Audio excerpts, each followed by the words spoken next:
helping people who face obstacles when learning a language to overcome those obstacles, to work them out.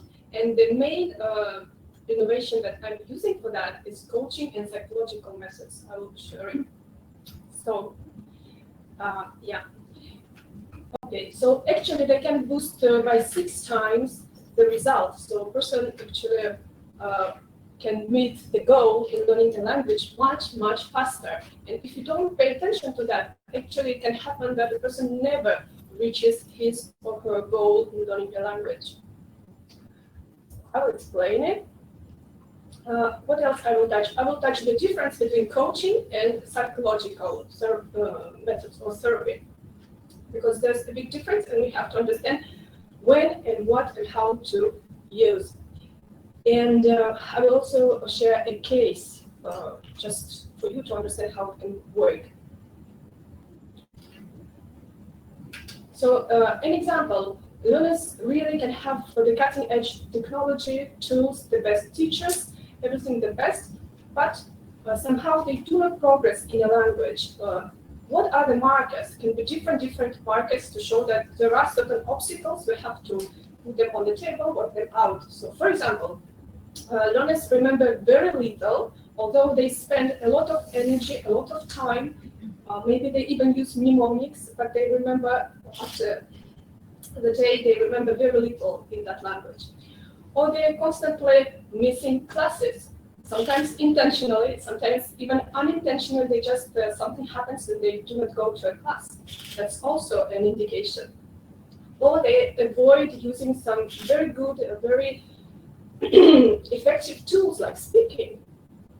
So this all shows that there are certain obstacles there. And the reality shows, that's my experience, and I'm absolutely convinced that learner-supported psychology actually means 80% of success, and only 20% goes for tools, for teachers, and all the others. We even have to drink water, I'm sorry.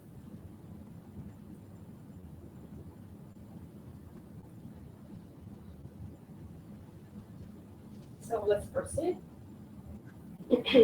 Yes, I want to share this formula. I love it very much. This is a formula with which we work in coaching. So we have 4 variables.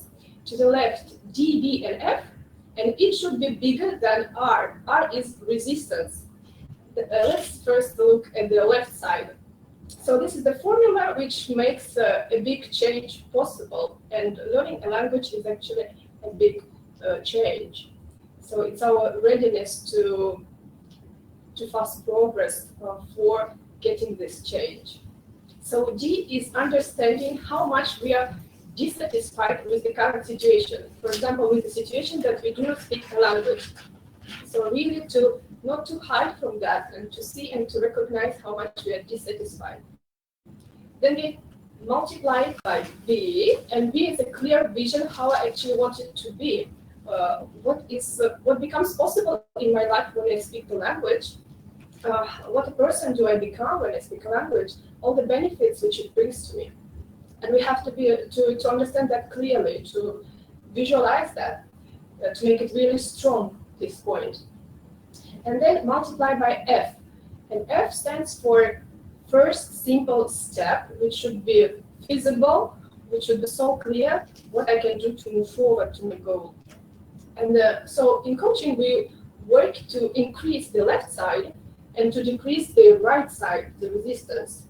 And in resistance, we have internal conflicts, we have such blocking emotions as strong fear, laziness, shame, guilt, can be a lot of negative beliefs, can be negative attitude to language or its culture. And sometimes this attitude is obvious and it's not hidden, but sometimes it's on our subconscious and we do not even understand that we have a negative attitude to the language that we are learning, and we are not making progress, but we don't know why. So, yeah, we just were talking about the types of obstacles, so I don't stay here further. Now I would like to say how can we identify, how can we reveal those barriers, and we can use coaching techniques and we can use psychological methods. So when we use coaching, it's a dialogue, it's a research, and we can ask questions. Our client, our student, how do you learn the best way? And how can you apply it now for learning this language? Why do you think you haven't reached your language goal yet? What prevented you from making progress in the language? And when a person is answering, a lot of negative beliefs actually open up, and we can see those obstacles. Or we can ask, what do you feel when you are going to speak a language? We also track progress. We need to, when we are in a coaching contract with a client, with our student, we usually meet every week and we track progress, of course. And then we see how much, what is the result versus the energy input. And if it's not in adequate proportion, then we again understand that there should be some resistance, there should be some obstacles, and we again investigate a little bit deeper. So psychological methods, those ones are working with subconscious level. So they help you to switch from logical thinking to subconscious level, to usually through emotions. And as an example, it can be an associative method. When we, for example, ask, okay, you're learning Portuguese, what is your first association with Portuguese in the form of a person? The person answers the first association, and then we ask some more questions. What is that person doing towards you? What you're doing towards him? What is his attitude to you? And what is your attitude to him? And then we understand the real attitude to the language, and a lot of negative beliefs, again, can be hidden behind, and we already understand them. So just a little bit more understanding of this difference, coaching and therapy or psychology. Coaching helps to reach a specific goal. It's always work with a goal, and we work with conscious mind, and we work from present to future, not touching a lot the past.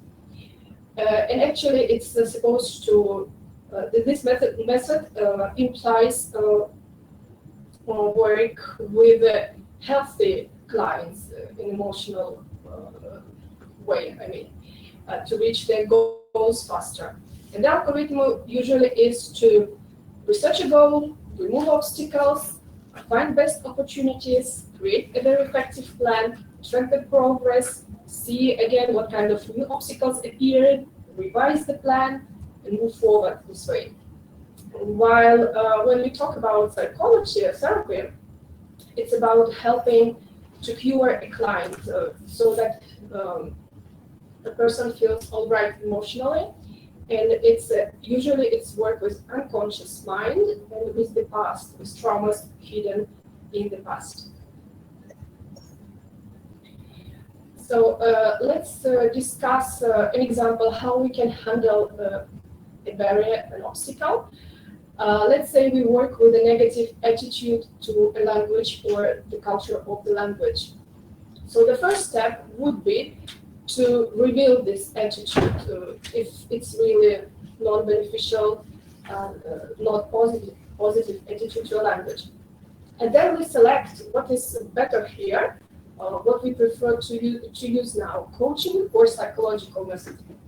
If we work through coaching, then we find what negative beliefs stand behind that attitude. We formulate that negative belief and then we work them out. Here I have some examples, you don't see them, of course. For example, X nationality doesn't like my nationality. For example, I live in Czech Republic, I'm Russian, and my belief could be Czech nationality doesn't like my Russian nationality. And it's already a very, very big block. It's a negative belief which is really blocking us from moving forward in learning a language. Or French language is illogical, another negative belief.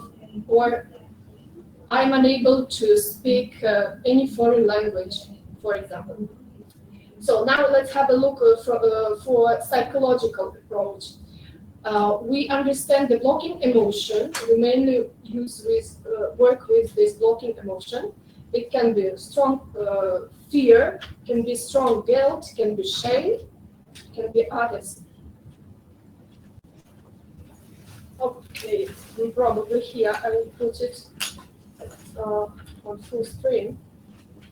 Yeah, just one slide devoted to negative beliefs to really understand which role they play. The beliefs actually project our results. If we have negative belief towards a certain issue, they project our negative result. If we have positive belief, supporting belief, it helps us to reach that goal. So, and let's see one of the methods how to work out a negative belief to into positive belief, to supporting belief. So, for example, French is illogical.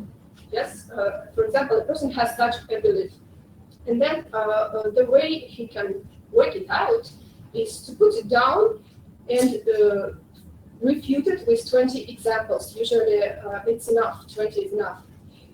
So the task for him is to find justification of the opposite somewhere in his environment, outside his environment, and usually it's very easy to find those justification of the opposite outside our environment, because in our environment people have very common negative beliefs very often. So I do not stop here for longer, but we can touch it in Q&A later. So, and when we work with psychological methods, we handle blocking emotions. And here I would like to stress that it's important not to overcome them, not to ignore them, but really to work them out ecological way, to cooperate with that emotion. Any emotion is actually bringing something positive to our life. I even do not call them negative emotions, because even strong fear, strong guilt, strong shame. So the first step would be to identify what kind of emotions do I actually feel when I'm supposed to speak language or when I'm supposed to learn language. And for example, that's guilt. Then the second step is to estimate how strong it is. And here a very good tool is a 10-point scale, when 10 is maximum possible in the world and 1 is minimum possible. So for example, my guilt is at 8 points. And then the third step is very important, and it's to find what actually this feeling brings positive into my life, why I actually experience that. And that's the crucial step, because some people would stuck here, but when we experience, we can help them. And then they find a lot of positive things, what actually that feeling bringing them. We put it down. We can now we can accept this emotion, thank that emotion, and following that, release it. And then a very good step is to say an affirmation that I can get actually all those benefits, which I listed in point 3, without feeling guilt, for example, in my case. And then we again estimate it at 10-point scale to see how we moved, because if I had 8, for example, now I probably have 5 or 6, and I can repeat the circle, and I will end up, let's say, at 3, and it's not blocking me anymore. So, of course, when I'm training teachers for that, it takes 2 hours, so it's just an overview, or just to make you to get you a feeling how we can actually work it out and help our students. Now, I would like to share a case study. I picked one with my client. That's Veronica. She's 45 years old, from Russia, living in Prague in the Czech Republic, learning Czech. And she came to me a situation when she said, I'm stuck. I'm stuck at A2 level and already for 3 years now. And her goal was to reach certain fluency, B1 plus, let's say, in a 3-month project with me, to feel comfortable when answering phone calls at work, because she would always ignore the telephone at work. She would always ask for someone else.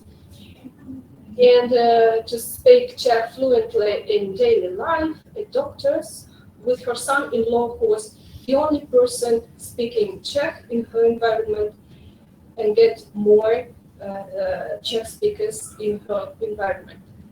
But at this point, her goal was not actually motivating her. I will explain now. So there was a set of barriers. Some of them were very visible from the beginning, from our first coaching session. So first of all, she created for herself Russian-speaking environment 100%, living in Czechia, no Czechs, just the son-in-law, the only one. And her attitude to the language was that it's a wolf, an animal that I need, but it's running away from me. And when we explored a little bit deeper, we understood that she takes it just as a need to learn a language, and she feels indifference to that language. Of course, that was a big block. And so the goal itself was not making the learner happy. She set her a goal, but the goal was not meaning something happened to her. It was just a social need. Following that, she had, of course, laziness. It's connected, and she always felt like she has lack of time for learning Czech. Moreover, her family members were criticizing her for her mistakes in Czech, and there was a set of negative beliefs connected with that. So 6 negative beliefs. The main ones, I listed them. If I'm asked to do something, I have to do it perfectly. If I haven't done it perfectly, I am guilty, so it's better not to do anything. When a person does not figure out himself, but asks other people for help, he or she is not smart enough. Of course, a blocking point in moving towards language. Then Czechs do not like to employ Russians. Czechs do not invite Russians to their home, was also her belief. And when I speak Czech, it sounds ridiculous. Of course, when she has a belief that Czechs do not invite Russians to their homes, she would always come across Czechs who do not like to invite people into their home. But I'm, for example, Russian, and my husband is Czech, and I had a different belief, obviously. That's why I ended up in that situation. So the strategy was actually, the first step is to work out the blocks and the negative beliefs. And when this is done, we can already start shifting the attitude to the language and engage into the language, into the culture. And then we can revise the goal, so it finally contains happiness. It's finally motivating. So her new goal included also speaking Czech at ease, feeling confidence, like I'm at home, I have freedom, I'm implementing my own project now in Czechia. And that goal was actually bringing her a lot of happiness. Then we researched the first smart steps, which would not imply titanic effort, but bring very fast results. For example, we organized a Czech girl who would call her every day for 15 minutes, and a girl who has common topics, kids the same age as hers. And that was like something which worked very well. It's not a lot of time, it's very efficient, and there were other things like that. We tracked progress, researched for further opportunities, and what was very, very important in her case, to celebrate every week's progress. Because when we start our discussion next week, she would rather focus in the beginning on what she didn't have time for, on some negative things, rather than focus on positive. And of course, when we focus on negative, we get more negative. When we focus on positive, we feed our brain with what the brain needs, and we get more and more positive things.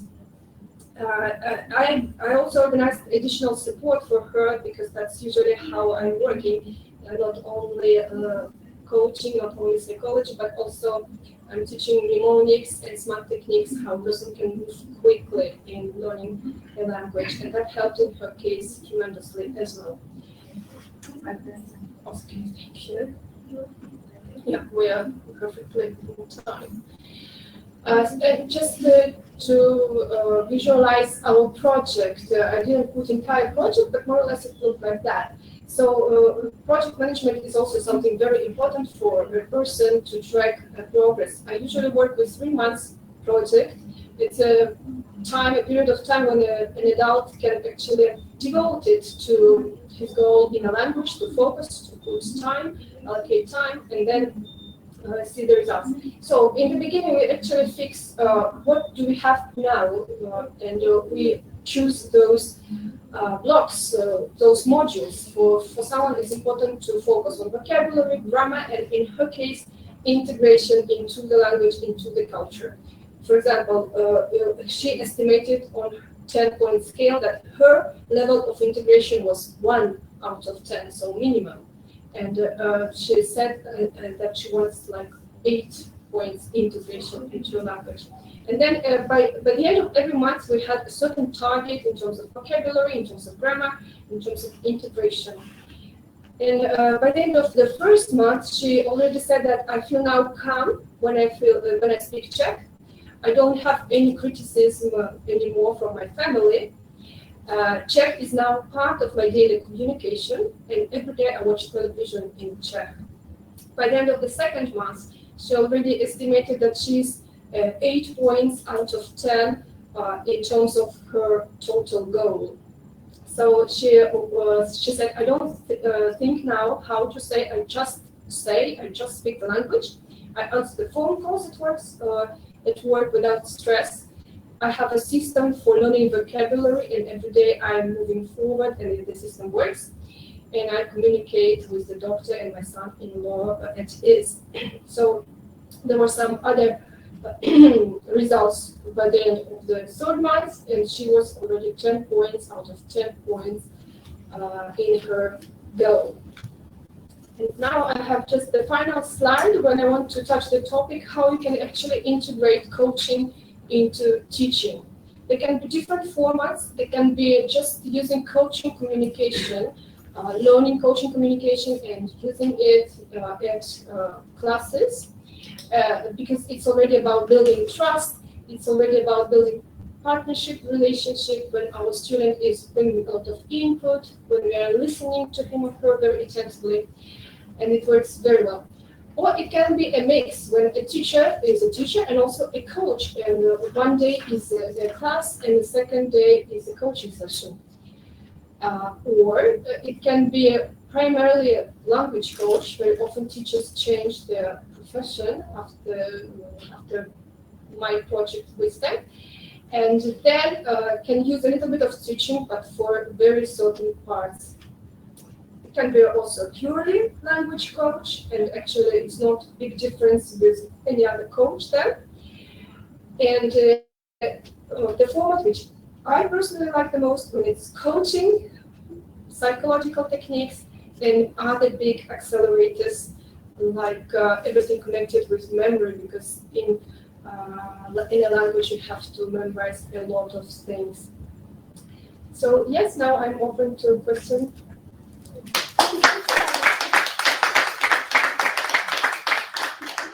Questions now for Anna, both from the room and from the